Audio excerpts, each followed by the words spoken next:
3 บวก 5แล้วเท่าไหร่ได้7ครับเสียหลาช่วยด้วยช่วยด้วยด้วยช่วยด้วยเอลมี ไปนะ 7 คูณ 7เท่าไหร่ทุกคน 7 คูณ 7 คูณ 7 ได้เท่าไหร่ 14 ปุ๊บเอา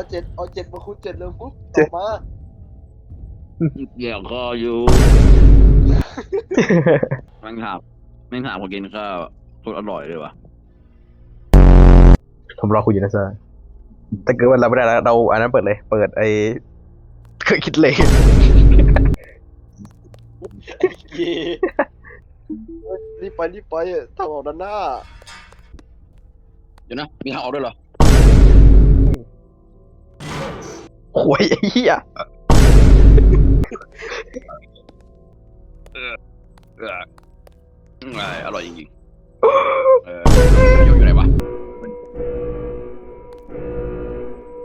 ศึกสังเวียนยังไม่จบ ทำ